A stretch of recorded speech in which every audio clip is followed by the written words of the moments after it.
So we're at the point now where I'd like to show you on PowerPoint one tool that I use that's similar to Screencastify. And within PowerPoint, so what we're going to do, you can see my screen here. I'm going to open PowerPoint. If you want to open PowerPoint right now and follow along, you can do that. I'm going to choose a blank presentation in order to show how to embed video and or audio within PowerPoint. I'm just going to choose a design. It can be any design, and I'm going to have 3 slides here. So I've got 3 slides that I can work with. Now within PowerPoint, what I like to do more and more, especially if I'm trying to do a flipped classroom or send anything home to my students that they can not just read through, but interact with or be interacted to and watch as a video and learn content and hear from me as the teacher at home. And so within PowerPoint here, if you go up to the top, you'll see Home, Insert, Design, Transitions, Animations, and Slideshow.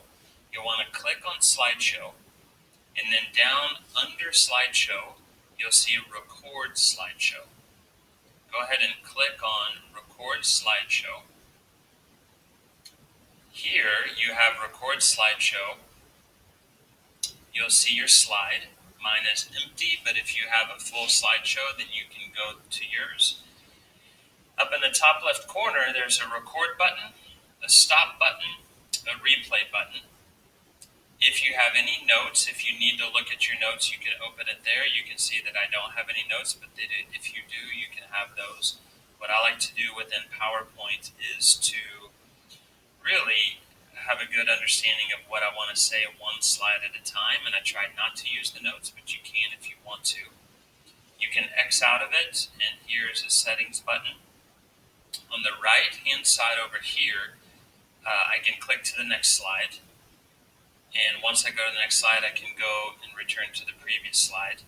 Or if I'm recording within this one slide of PowerPoint and I want to move to the next without finding or keeping my hand on the mouse or the pad and clicking on the right arrow to toggle over, I could just hit the space bar and that will go to the next slide automatically while I continue to look in the video camera.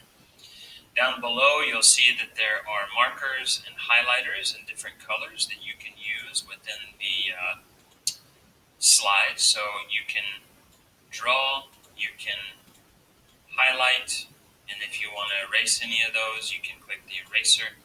But those are just different options you have. You can see in the bottom left-hand corner, slide 3 of 3, and the time. I'm going to go back to slide 1. Now within Screencastify, I'm already using my camera, and I see it down in the bottom right corner of my screen.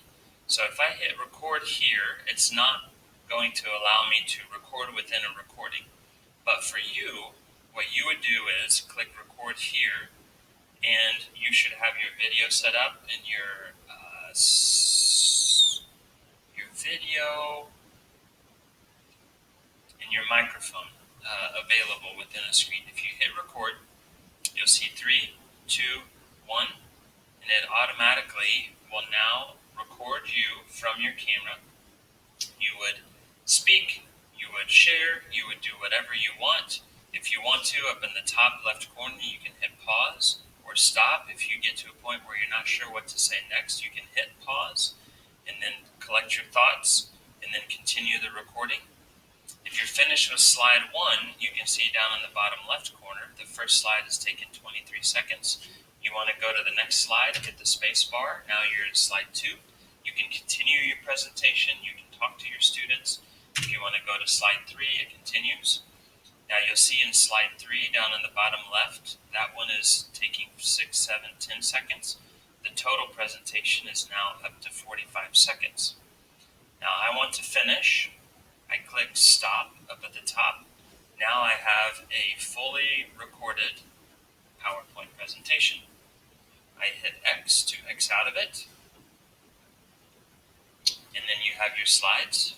If you go to the first slide, now for mine, there will only be the audio recording, not the video, because I'm on Screencastify talking